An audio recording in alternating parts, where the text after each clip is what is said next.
How do you capture a day like this one? A beautiful summer scene where the leaves are green, the sky is blue, and the sun is shining. All right, bring me your eyes.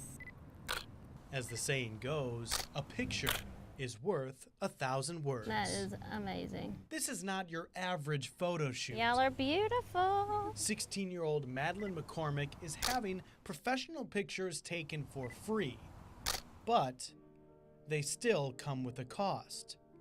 Madeline is battling cancer. On Thanksgiving Day, I woke up really sick, and I went to my pediatrician, and she thought it was actually just a really bad cold. She was treated for cold symptoms and got better, but by Christmas, she got worse. Doctors discovered lumps in her neck and diagnosed Madeline with stage 2 Hodgkin's lymphoma. I was really worried about school and whether or not I was going to be able to do band and be the drum major back at school, be able to see my friends and do the normal stuff. What came next was not normal. Madeline missed nearly half her junior year. Well, I would have to stay in the hospital for weeks at a time, and some days I would get up to 5 and 6 chemos and I would be extremely sick. They would put me on medicines that just made me sleep through it so that I wouldn't have to feel bad. That looks great. That looks great. But this photo shoot is all about feeling good. You may recognize Deandra Chapman. She's the mother of the famous Starla Chapman, who is now 5 years old and in remission from acute myeloid leukemia. During the time that we were in the hospital, we actually had a photographer volunteer her time to come over and photograph our family, and it was right after Starla had lost her hair. And so it was kind of like a reveal, so to speak, of her new look. All right, give me all your eyes right here. Photography for patients. I want that strong face. I've been looking for something to get involved with that I could give back to the community. I mean, we all have talent, and it's something that, you know, we can offer to give to these families. And that's just it. These photos are for the entire family. Pretty faces. Like Madeline's sister, Madison, and her mom, Leslie. It's nice to have moments like this after such a rough year. It hit me like a ton of bricks. It was unbelievable. I could not believe that it was my child being diagnosed. From their time in the hospital, Leslie knows firsthand not all sick children have happy endings. But Madeline is in remission. How pretty you are. Mom is beyond grateful that she can look toward her daughter's future. It is amazing, because some of these kids that we've come across here since we've been here haven't been so lucky. So it means a lot. For some of them, it may be their last cherished memory with their child. And so we want to make sure that we provide them with that and take those family photos that capture them outside of the hospital, having fun and being carefree. So today is about as carefree as it gets. The girls are dressed up in Doctor Who gear, one of Madeline's favorite characters. Despite her diagnosis, Madeline's spirit, personality, and confidence has not wavered. I always thought about it, just be positive about everything and try to laugh about everything. Like whenever my hair started to fall out, I cut it and I rocked a mohawk for a little while. Love it. This is what photography for patients is all about. A break from the bad times for some good memories. And there's no doubt that these pictures are worth 1,000 words.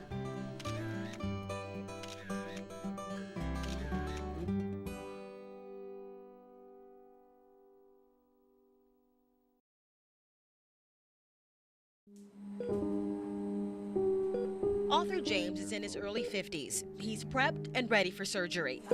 I've been shorter breath for the last year or so. The symptoms he had of shortness of breath and fatigue were the early stages of heart disease. To keep it from getting worse, doctors had to act fast. Just a little nervous, Cardiologists perform cardiac catheterizations to get rid of the blockage. And this is what a catheter looks like.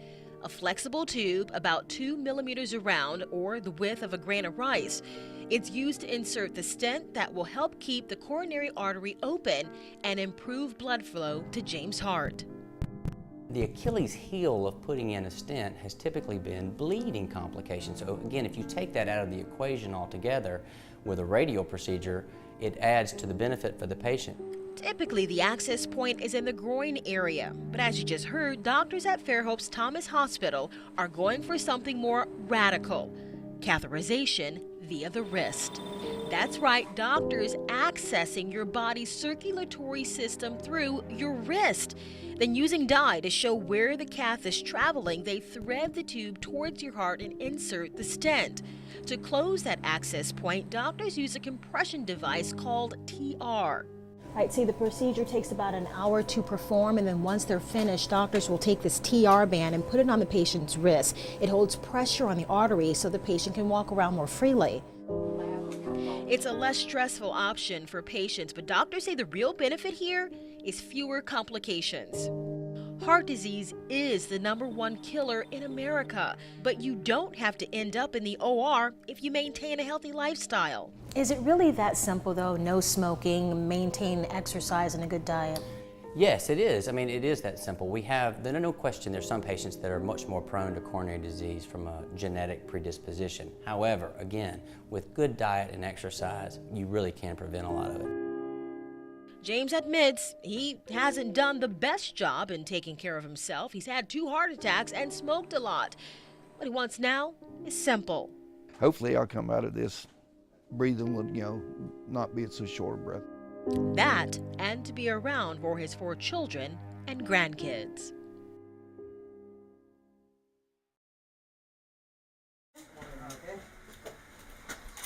Check it out. Surprise! Charles Graham's birthday was this week. You may know him from selling papers for more than 20 years on the streets of Mobile, or most recently from a story on social media. I had a stroke of bad luck, but all that'll change, because I'll make a change. I mean, it'll take me a little time, but I'll come right back out. And boy, has he come back. But we'll get to that in a minute. Graham has actually made comebacks many times. The first was after an accident when he was 16 that left him paralyzed. He was actually able to teach himself to walk again. Graham then set out to find a job, which he remembers many people laughing at the thought. And what did he do? He got a job selling newspapers. He said, be there on the corner of Bride and Government. I had nowhere to sleep, so I just slept there in the bushes. I seen him pull up there unloading newspapers. They crawled over there. Walked over there and I said, I'm here, Terry. And he said, no, I'm Ron. I said, well, Terry told me to be here if I was going to work. He said, I don't need you. I said, okay, well, I'll just call Terry back. I didn't have 1 penny left. And I won't ask nobody for nothing, so. Started walking away, got halfway across the road, and he said, come here a minute, I'll give you a chance. And so began a job that lasted 2 decades.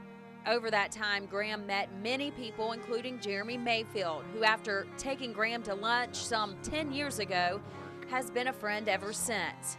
When Graham came upon hard times, Jeremy wanted to help and featured him in a video called Unsung, because to Jeremy, his friend was an unsung hero.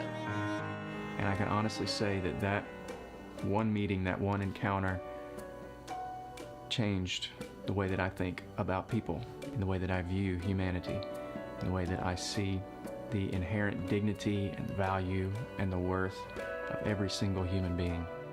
That video went viral with more than 25,000 views in just a few weeks, asking for jobs for Graham because he didn't want a handout.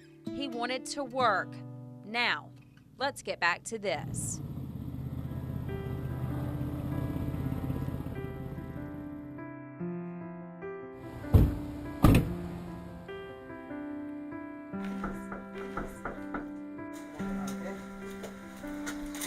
Check it out. Surprise! Here's the big news today. This house is actually going to be your house for the next year, rent-free. I don't know what to say about that. Graham recently went to deliver a refrigerator for what he thought was a job. He opened the door and the surprise was on him. This home was donated after someone saw the video posted about him. Oh, and that refrigerator he was delivering, that's his too. It's unbelievable. And it's not just me, that's the beauty of it. I guess the community, the communal aspect of it just shows that, because I haven't been able to do it for 10 years now. I've been able to help him, and other people have been able to help him little bits at a time, but then to see this is what it took to actually really make a huge impact. So I can't even say how satisfying it is. Graham checked out his new place and even got to have a little birthday cake, a Superman cake, very fitting. He also has a few jobs lined up from people who saw the video. There's a moment when you realize that it's not about what you get, it's about what you give. And this special man has gotten quite the gift. Gotta be God, because I gotta put my effort in there too. If I don't try, he's not just gonna hand it to me. And although Graham may not realize it, he's given us all so much more to be thankful for on this Thanksgiving.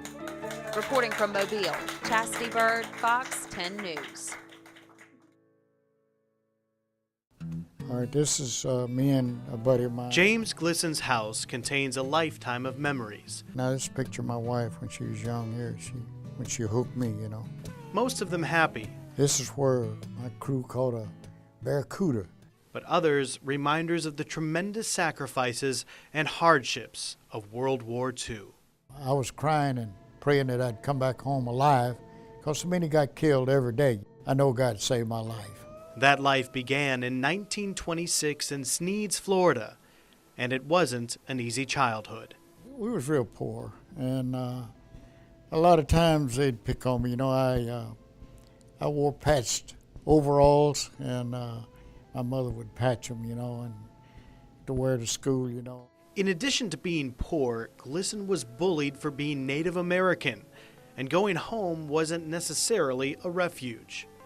I don't know how to explain it, but it was a scuffle to live. We lived tough, you know, and my father thought that he was raised up tough as an Indian, so he wanted to raise us up tough too, you know. So at the age of 17, Glisson joined the Navy. His training took him from Solomon, Maryland to Portland, Oregon, and then the attack on Pearl Harbor. The United States had officially entered the war. When I went to Pearl Harbor, the ships were still the sunk ships and burnt ships and battleships and everything was lined up in Pearl Harbor. They were still there. Then orders came. Glisson was called to war. He was sent to Guadalcanal in the Pacific Ocean. The Japanese Navy outnumbered the U.S., and the battle was fierce. It went 24 hours a day. They never let up. They put one plane right after the other after you, and at night it looked like the stars from heaven had fallen on you, so many bullets.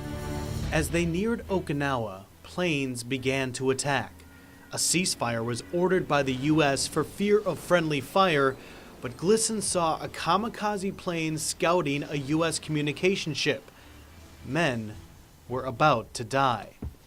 Glisson took action. So when he got up over us, he turned his plane to the right to go sink it. And when he did, I shot him down. I shot the whole cockpit away, and he crashed into the ocean. 45 sailors survived because of James. But there was no time to celebrate. As they neared Hill 89 on Okinawa's south side, the sights were horrifying. I was scared I was going to get killed, because out on the ground looked like he'd mowed the wheat. They'd killed so many Americans, you know, they couldn't bury the dead. They fought hand in hand for weeks right there at Hill 89. And the Marines and Army was just covered the ground with the dead. But what came next was shocking. Hundreds of Japanese people jumping up and down in the water. James realized they weren't trying to fight, they were hungry, sick. They needed help. Despite reservations from other sailors, he took 2 Japanese on board, an image that was captured in the July 8, 1945 Nashville Tennessean. This is the first 2 Japanese soldiers I captured. And this one right here is the one that could speak English good. He went to Tokyo University. And that's a picture of me right there. Over the next days and weeks, the English-speaking Japanese and other translators helped James and U.S. forces capture approximately 80,000 Japanese men, women, and children, some who could have gone back to fight. Once again, James saved lives. This is when we started taking them in groups, you know, right here. These are all Japanese here, and this is taking them aboard. Somehow during all of this, James was able to build a life back home. He met his wife Lavelle in 1943 and for 2 years wrote her letters. When he returned, they were married December 31st, 1945. That marriage is blessed with 5 children, 15 grandchildren, and 8 great-grandchildren. James has lived a happy life since the war, but he will never forget those who paid the ultimate sacrifice. It's been a long life to remember it all, you know. But I can't forget all the little white crosses on all them islands, you know, were boys that didn't get to come home, you know. And there was plenty of them, you know. On every island, there's plenty of little white crosses still over there, you know. So that's the sad part. I have nightmares sometimes thinking about that. I'm lucky that I got to come home, you know.